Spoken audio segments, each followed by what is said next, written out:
Good morning. Please join me as we ring the Tibetan bowl as a call to service. May its sound resonate in our hearts and minds in the upcoming week.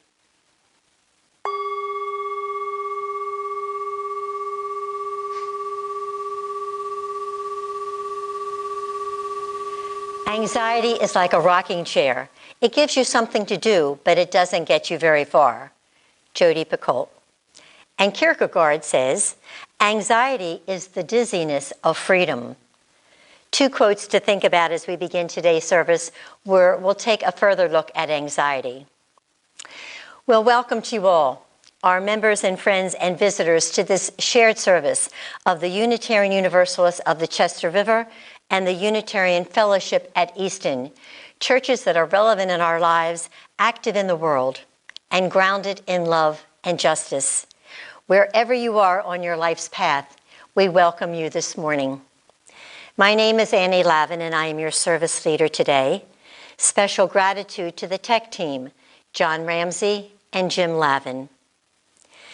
This long month of March has been filled with special days, some with interfaith meaning, some plain old silly days, fun days, like on March 7th was Everything is Wrong Day. Well, we missed that one. But on the 31st, this upcoming Wednesday, there is the National Unplugging Day for those of you who can do that. March has been Women's History Month. On the 7th, we remember the assassination of our UU martyr, Reverend James Reeb, shot during the Selma Montgomery March of 1965. 56 years already. March brought the spring equinox with Chester River's annual sock burning, an early practice of the Chesapeake watermen welcoming spring by burning their socks. Passover began last evening, and today is Palm Sunday. Despite all this, the warmth and the longer days, for some of us, there remains vestiges of that recent winter of our discontent. And so for our sermon this morning, we've invited Minister Reverend Abbey Tennis from First Unitarian Church in Philadelphia to present a sermon titled Dancing with Anxiety. She will invite us to transform our relationship to anxiety, to harness its power, and then use it as a spiritual tool in facing our fears. She quotes the poet Arthur Graham, who says, "Fill me with anxiety, O life, electrify me. Make me nervous, keep me tense, reaching out for those things just beyond my fingertips which beat with life."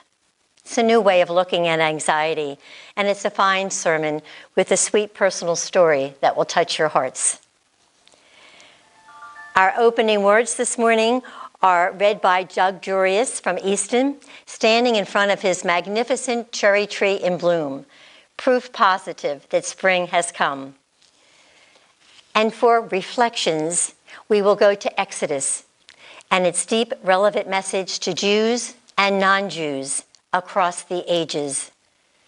Passover, which began at sundown last evening, reminds us of people filled with fear and sometimes doubt as they looked into a future filled with uncertainty. Does that sound familiar? Its meaning will hopefully reach each of us in that precise spot that we need healing as we continue on the journey. And for our young and old, we include a poem on fear, but it's short and it's funny and it has the wisdom of a child. We are indeed resilient souls, and may today's service remind us of this in every way. So let us begin. As we light the chalice, we renew our connection and commitment to our UU faith and each other.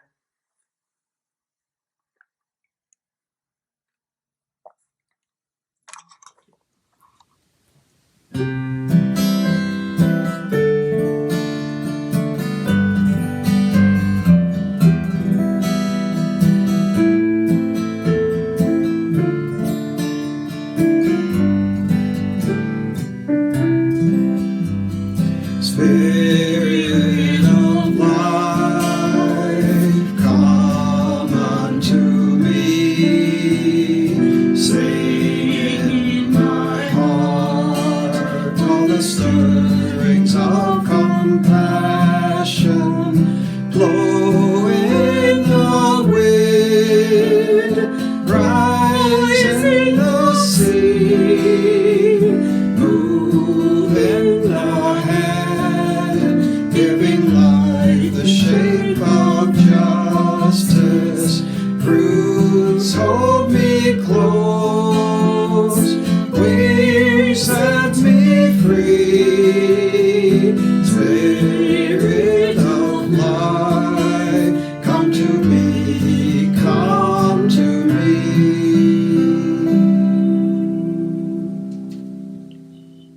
Opening words, Walking by Morning by Reverend Victoria Stafford.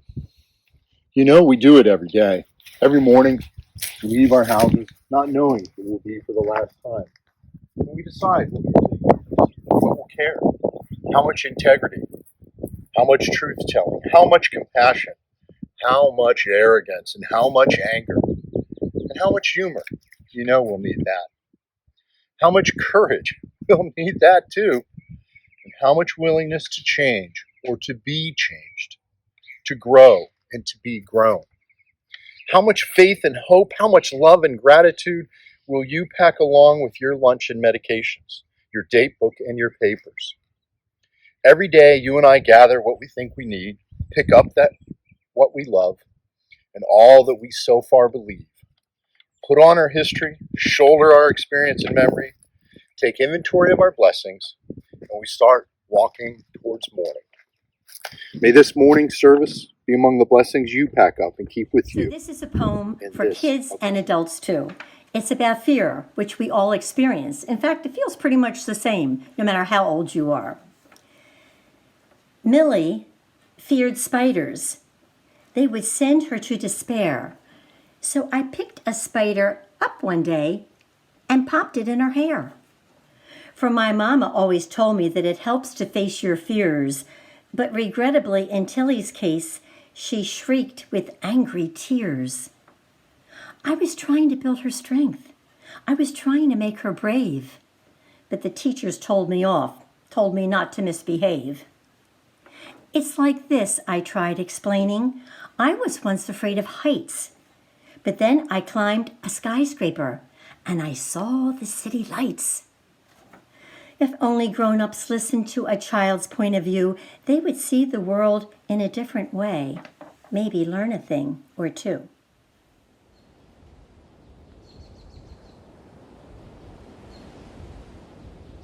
One, two, three, four. When the night has come and the land is dark and the moon is the only light we'll see. No, I won't be afraid. No, I won't be afraid. Just as long as you stand by me. So darling, darling, stand by me. Oh, won't you stand by me? Just as long as you stand by me. If the sky that we look upon should tumble and fall, and the mountains should crumble to the sea, I won't cry, I won't cry. No, I won't shed a tear. Just as long as you stand by me. So darling, darling, stand by me. Oh, won't you stand by me? Just as long as you stand by me.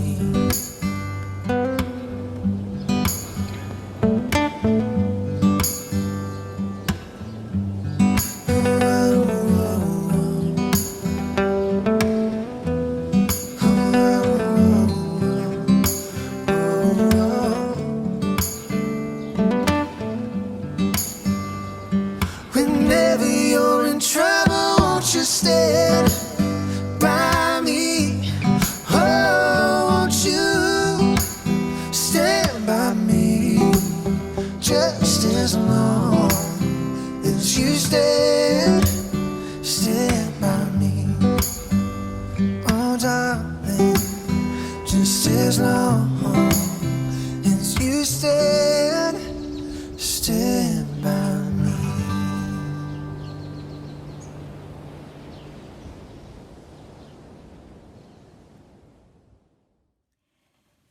Let us join together for a time of reflection.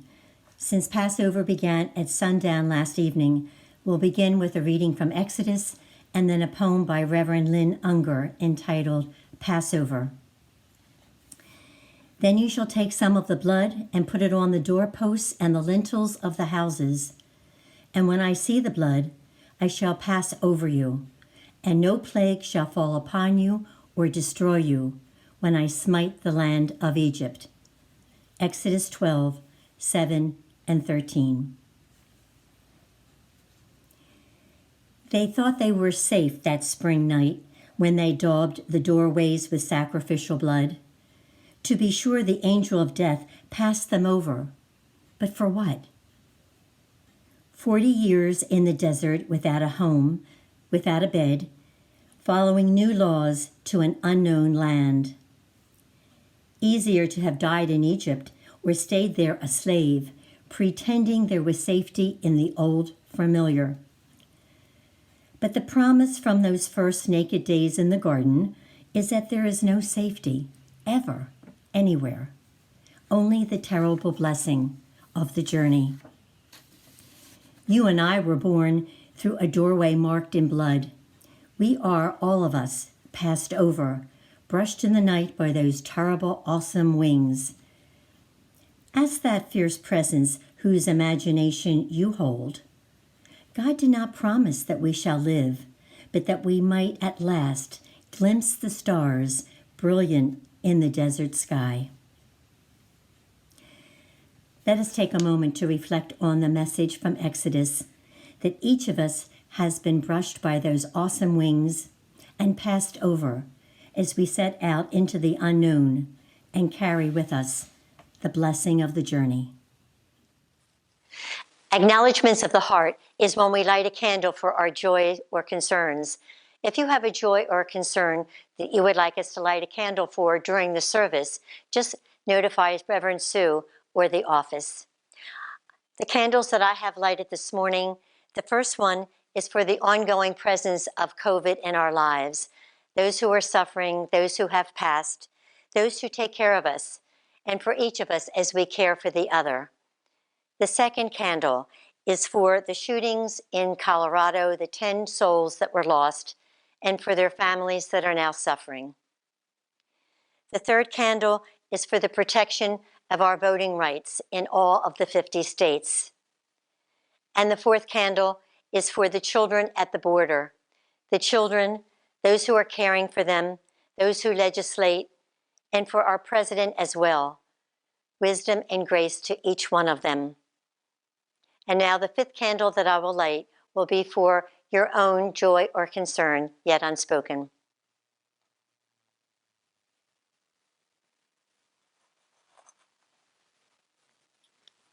Let us have a moment of reflection.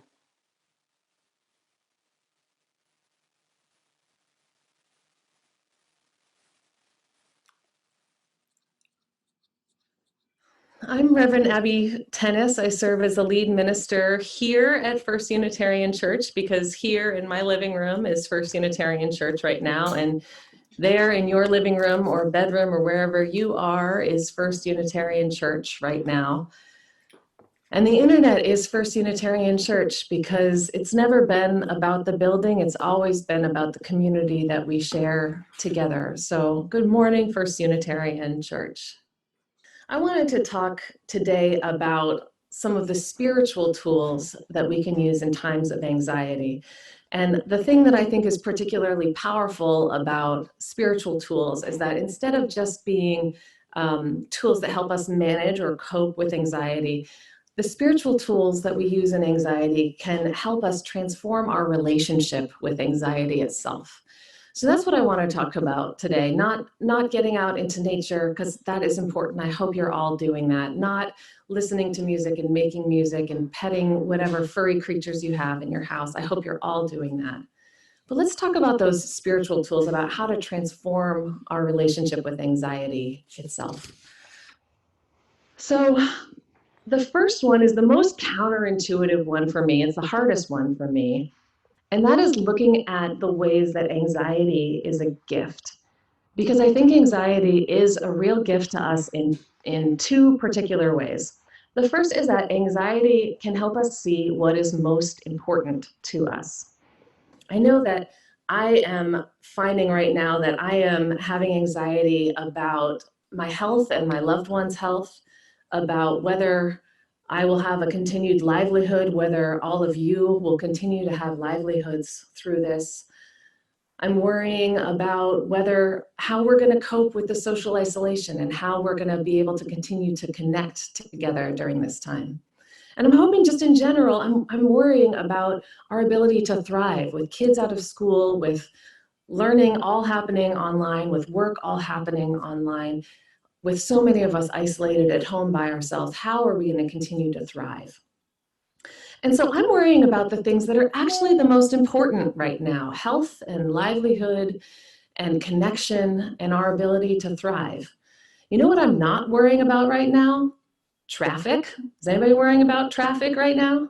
You know what I'm not worrying about right now? Whether my shoes look cute, because I am wearing, I'll see, I can show you, I'm wearing slippers right now. They're not cute. And it doesn't matter. None of that matters right now. Oh, my partner thinks that my shoes are cute. Thanks, honey. You're the only one. The things that I'm not worrying about are the things that don't really matter. And so the first gift of anxiety is that it draws our attention to the things that actually matter most in our lives. The second gift of anxiety is that it gives us energy. And so I want to read a poem to you that came from a 1961 meditation manual from our Unitarian Universalist Association that's called Parts and Proportions. It's written by UU minister Arthur Graham. And here's the poem. Fill me with anxiety, O life. Electrify me. Make me nervous beyond any staid concern for those things which challenge placid, flaccid ways, anachronisms of being. Keep me tense, a tiptoe, blinking at the novel, reaching out for those things just beyond my fingertips, so that I may make patterns and dream dreams and fashion worlds which will beat with life. He says, fill me with anxiety, electrify me, keep me tense, a tiptoe, so that I may fashion worlds which beat with life.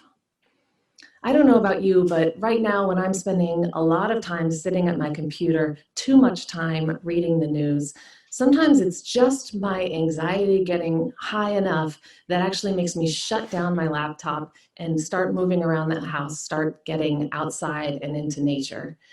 The energy of anxiety can help us break out of ruts like that. Sometimes when I feel super isolated, when I feel alone and sinking into despair, it's anxiety that gets me to actually call my best friend on the phone or my mom and just reach out for connection. So sometimes the energy of anxiety, I don't like it when it keeps me up at night, but I do like that it somehow can yank me out of my ruts, pull me out of the sinking into despair.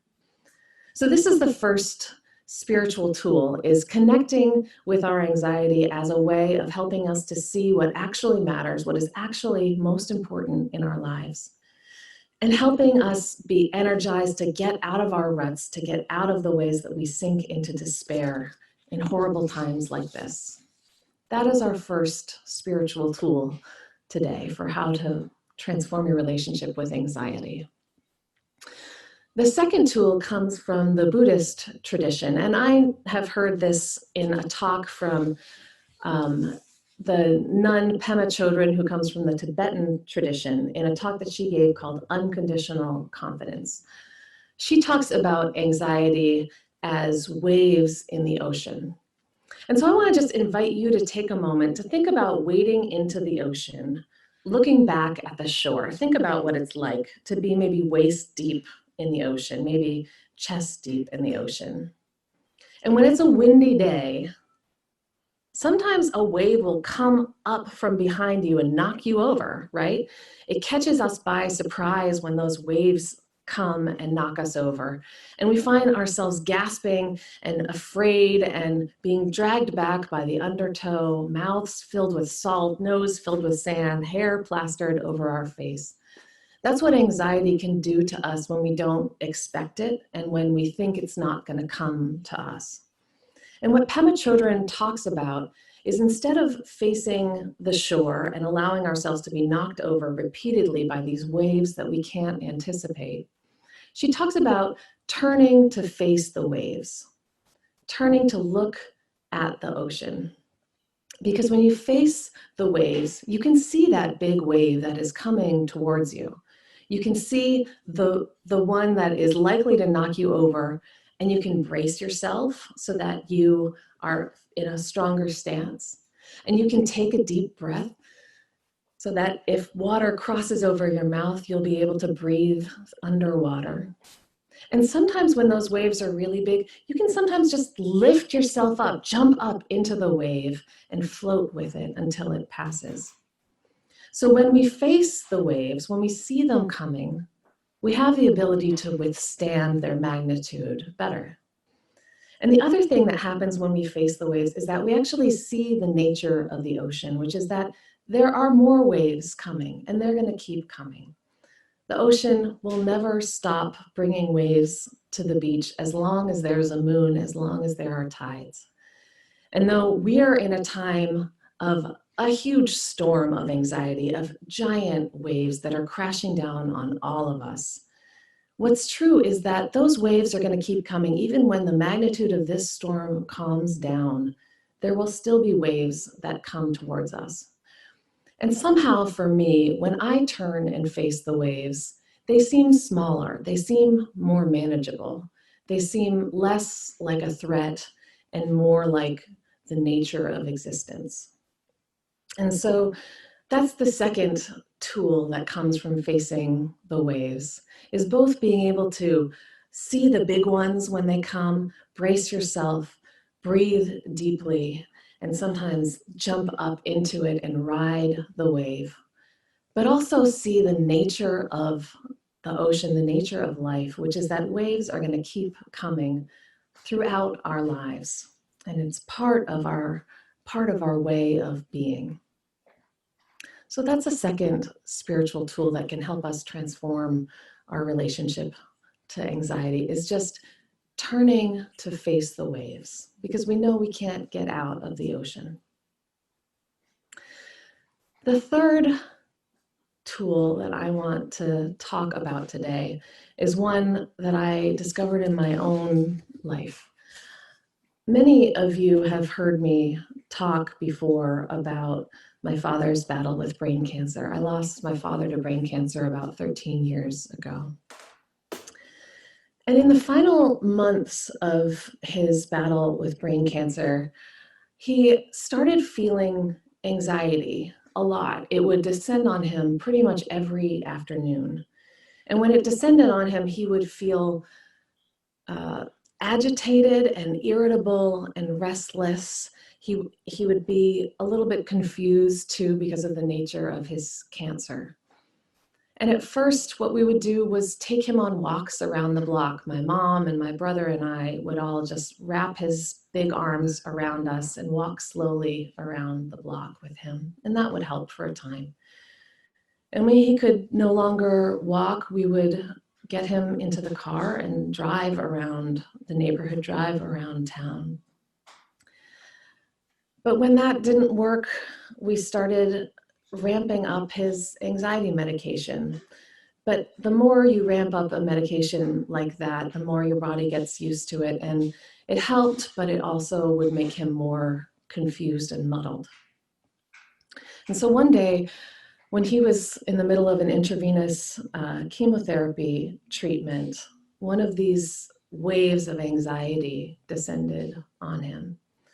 And he was confused and he was agitated and he was irritable.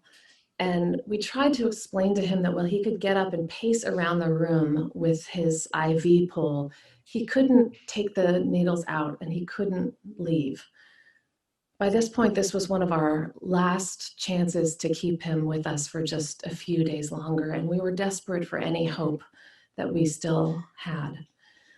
But my dad was a big guy. He was, I don't know, 6'3", and had been a high school football player. Even at the end of his days, he was a big dude.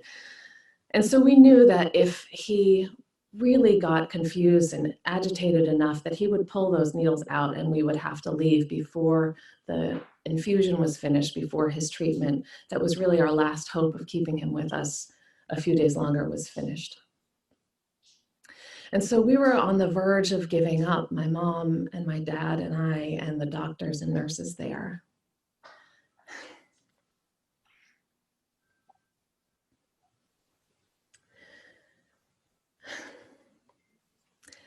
But then music came on that hospital, those hospital TVs, music came on that station.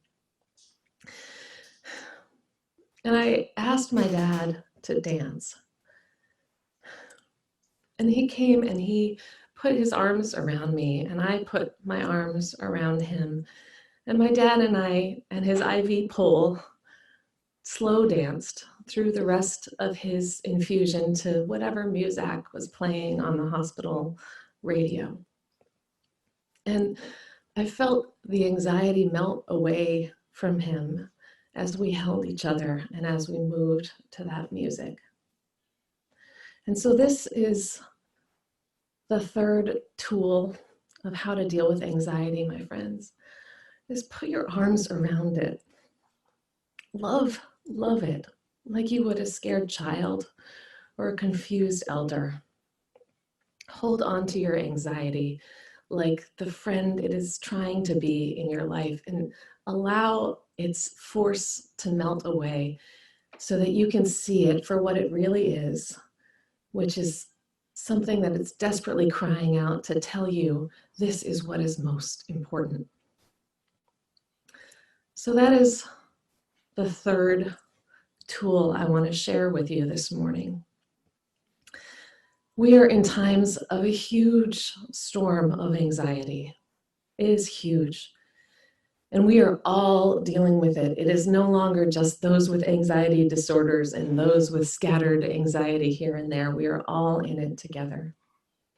And so, my friends, my prayer today is that you find a way to transform your relationship to anxiety in these times.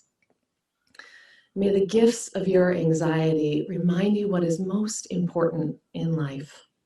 May it give you the energy to pull yourself out of whatever rut you are in, pull yourself out of whatever despair you are feeling, and start moving around, start getting out into the sunshine. Start picking up the phone and calling someone who can just listen to you and tell you that you're not alone. May the gifts of your anxiety come clear to you. And when those waves of anxiety begin to crash over you and knock you down, may we all turn and face the waves so that we can brace and breathe and float through the rhythms of the anxiety. May we see that all of the nature of life is that there will be these waves so that we can be better prepared to withstand them. And when anxiety threatens to kill all of the hope in your life, may you invite that anxiety to dance. My friends, may we always, always respond to our anxiety with love, love of ourselves, love of those we share our lives with, love of everyone in the world in this same place right now. May it be so, and amen.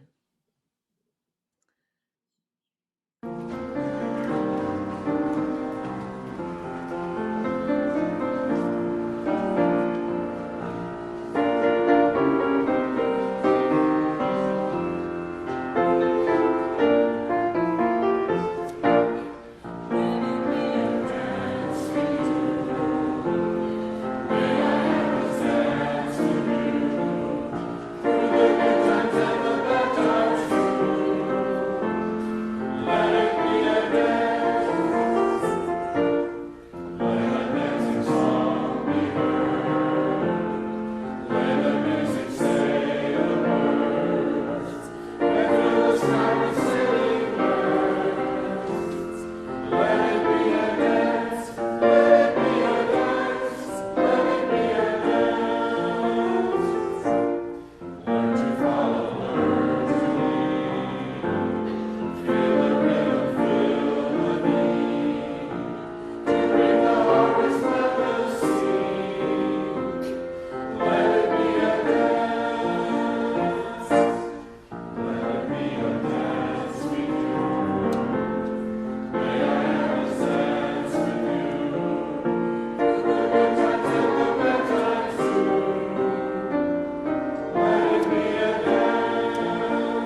Our closing words this morning are by Najwa Zebia, who says, "When pain knocks at the door, let it in.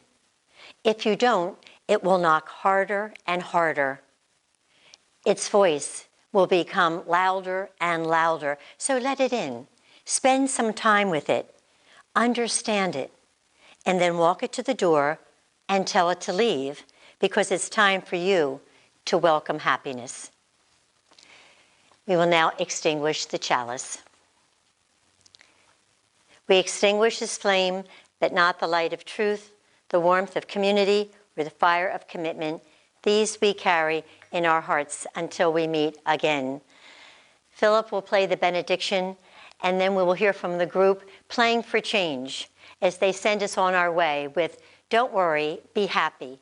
May that be so. Blessings to you all, and have a wonderful week.